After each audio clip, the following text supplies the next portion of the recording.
What is up, everyone? I'm Ryan from Fireside Yankees, and we are recapping the Yankees' 9-8 loss to the Philadelphia Phillies. Now, of course, spring training losses, they don't really matter too much. Same thing with wins. I am going to say this in every recap we do. It's kind of just something I'm going to keep doing. But with that being said, let's look at the offensive side of the ball, because there was plenty of offense in this afternoon's affair. And let's start it with Anthony Volpe, who went 1 for 2 with 2 walks and an RBI single. He hit it nearly 100 miles an hour. He continues to look really, really good this spring. He's hitting .333 this spring. On base is over 400, walking over 15% of the time, striking out under 20% of the time. He looks really good. The Yankees have talked about how this is an open job for at shortstop. The Yankees have discussed how Anthony Volpe is someone that they could put as their starting shortstop coming into 2023. But we know that he's fighting an uphill battle against Oswald Peraza, who is the more polished, the more developed, the more prepared shortstop, just the guy who's the favorite so far. But with that being said, Volpe also made a sparkling play at shortstop. I think he looks incredible at the position, and quite frankly, I think this is a guy who's going to be a real star player for the New York Yankees if they're able to call him up. I feel like every day I've kind of shifted more towards trying to get this man on the major league roster. In weeks past, I really wasn't sure whether Anthony Volpe was the right choice for shortstop. I was flat out dismissing the idea that he could win the job, and now I feel completely differently. I think this guy has done everything you could possibly ask him to do. He's played a great shortstop. He swiped 6 bags. He's looked great. He's looked excellent. And this dude is a very good all-around player, someone that the Yankees desperately need at the top of their lineup. But let's move on a little bit here, talking about Aaron Judge, who went 1 for 2 as well, this time with just 1 walk.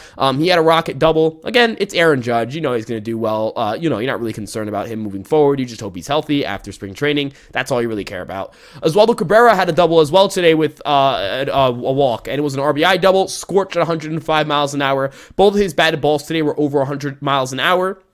He is really swinging the bat well. I view Oswaldo Cabrera as someone that, especially with Harrison Bader out, needs to be in that lineup every single day. Play him in right field, play him in left field, play in center field. I don't care where you have to put him. But Oswaldo Cabrera is an excellent baseball player, great all-around player, very versatile, playing some second base today. Is going to play center field tomorrow. Again, he's just a hitter that the Yankees need to keep in their lineup. He's a switch hitter. The game power's there. I think the swing decisions have gotten better. He just looks phenomenal at the plate. And he looked really good at the plate towards the end of last year. Finished last year with a 111 WRC+. The Yankees can certainly use the offense, and Oswaldo Cabrera provides them with switch hitting power. So, again, a really good showing from him again. He's hit the ball really hard this spring.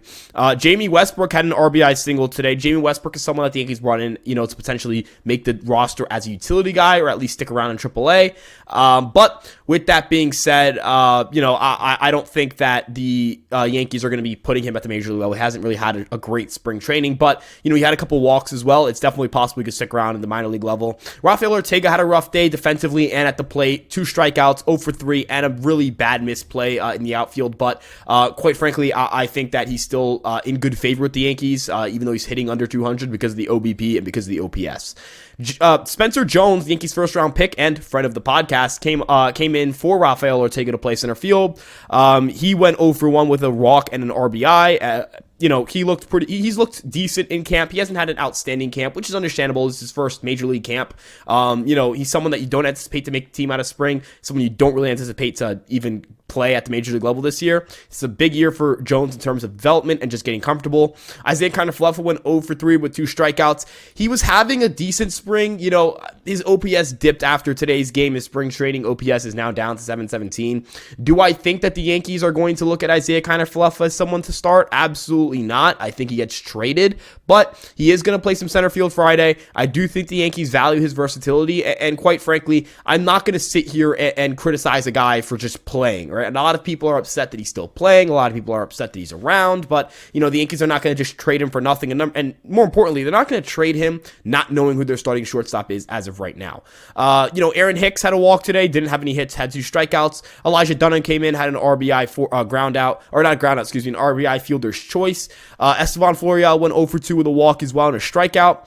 Jesus Bastidas went 0 for 2 with a strikeout. Mickey Gasper had a really good day behind the dish and at the plate, and he's had a really strong spring training. He had 2 knocks today, one of them over 105 miles an hour. It was an RBI single. I believe it was a go-ahead single before the Yankees surrendered 2 runs in the top of the 9th. Small sample size in spring training, so you're not really going to make much of him hitting 800 in spring, but he had a really good season at AA last year at 860 OPS. There are a lot of injuries at the catching position. He's a switch hitter. Perhaps he's someone that the Yankees can throw up at AAA and get some innings out of, and if they need him, they'll call him up. Rodolfo Duran went 0 for 3. He's someone that has stuck around with the Yankees in camp for quite a bit with the injuries to the catching position. Not his best day offensively, but he is graded out as a pretty strong defender, so that's kind of what you really care about. Jake Bowers went 1 for 2 today. He's someone the Yankees are going to keep around as first base depth at the minor league level. He's actually had a quietly pretty solid spring training. The slugging hasn't been there, but he's never really been much of a slugger. He's hitting 333 with a 381 OBP and a 770 OPS, so not the worst spring in the world, just not overly impressive, but he's left-handed. He's a first baseman. The Yankees are going to keep him around because they just don't have much first base depth in the minor league level, especially at the upper levels of the minors. Now let's move to the pitching side of the ball, because just as much as the Yankees excelled offensively, they got a lot of struggles on the pitching side of the ball. The Yankees walked 10 batters today. They really struggled with their command. Luis Severino struggled with his command. 3 walks, 4 earned runs, 4 strikeouts. He looked better after the first inning, but that first inning was a real disaster for him. Then Carlos Gomez came in, and just not a really good outing for him. His first outing of the spring, just very suboptimal, to say the least. He's someone who, got a lot of run as a reliever in the lower levels of the minors and has shown off some pretty impressive stuff. He had some pretty impressive strikeout numbers, struck out 78 batters in 66 and 2/3 innings last season, but he did come with 36 walks as well. He walked 3 batters. He really struggled with his command. He only recorded 1 out. It was a strikeout, 2 hits, 3 earned runs. Not his best spring debut. Caleb Coward came in to kind of clean things up. Then Ron Marnacio came in, 1 walk, 1 strikeout, 1 hit, 1 in the 3rd innings pitched, no earned runs, no runs in total. Nick Ramirez came in, 1 and 2/3 innings pitched, 1 hit, 1 strikeout, no walks, no earned runs. Lisandro Santos, who has struggled with his command, but still has shown off some really impressive stuff, tossed 1 inning in 2/3, 2 walks, 1 strikeout, no earned runs, no hits. And then Jack Neely, who took the loss, he gave up 2 runs, a solo shot, and I think it was a force out or a fielder's choice. 3 hits, 1 walk, 1 strikeout, 2 earned runs, 1 in the 3rd innings pitched. Just not the greatest day for Yankee pitching, but end of the day, as long as the stuff looks good, as long as these guys are healthy after their outings, that's all you really care about. You'll take health over performance at this point in the season, spring training. But with that being said, I think the big standout from today, and it's kind of been the big standout all of spring training, is Anthony Volpe, right? I can't say enough good things about the kid. The dude has just looked remarkable. I think the Yankees are really going to be in a tough spot where they have to call this kid up, it feels like. I think that, it's going to look really bad if the New York Yankees made a whole thing about his ability to make the team out of camp, and he has a OPS over 1,000. He has 4 stolen bases. He has 2 home runs. He has 9 hits.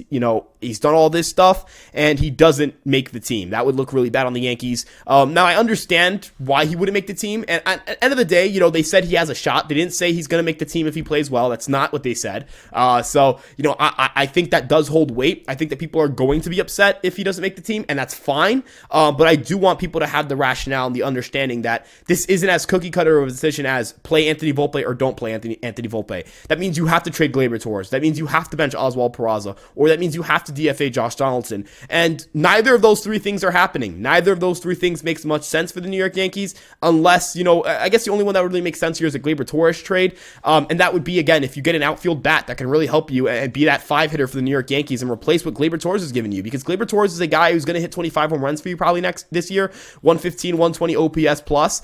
That's really valuable. And Volpe's not going to probably do that. It's going to be really hard to see Volpe or expect Volpe to do that, especially in his rookie season. That's a lot of pressure. It's a lot of expectations to put on him. So you would trade Gleyber and you'd hope to get like that steady veteran bat back. But quite frankly, that's a conversation I think the Yankees are probably having internally about what to do with Anthony Volpe and how to handle that situation. But you have to understand that if the Yankees don't find a trade match for Gleyber Torres that they like, that if that's really the variable here, because again they're not gonna DFA Josh Donaldson.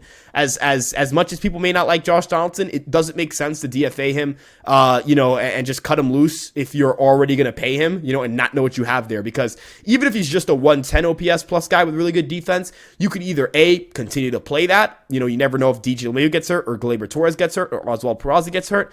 Or B, you can trade that at the deadline, and you can trade that to a contender, get some prospects back, or trade that to another team who may need a third baseman and get like a reliever back or something. End of the day, the Yankees are not going to cut Josh Johnson before they know what they have. Can Volpe be up on May 1st? Absolutely. But, there is some sort of roster crunch that is still going on with Volpe. It's got a lot more to do than just baseball performance in spring training. But I would love to see him debut with the Major League team because he's looked so good, and I personally think the tools are there. But with that being said, thank you guys so much for checking us out. You guys have been great with the support lately. We're on the road to 5,000 subscribers. We're just 100 subscribers away. So if you guys could like, comment, and subscribe and turn on your notifications so you guys know when we post, we've got you guys with daily podcasts, highlights, post-game recaps just like this one, and live streams as well. We have you guys with all your New York Yankees content. We've got you guys covered throughout spring training, throughout the regular season, throughout the postseason, and throughout the offseason, 24/7, whatever you guys need. Check us out on our Twitter, Instagram, TikTok, Facebook, and of course this YouTube page. We know Sam's got great shorts and TikToks that he's pumping out all the time. Alex and Nick are always writing and recording. And of course, you can follow me on Twitter. I'm Ryan Garcia at Ryan Garcia ESM. Thank you guys again for tuning in. We'll see you guys on the next episode of Fireside Yankees. Peace out.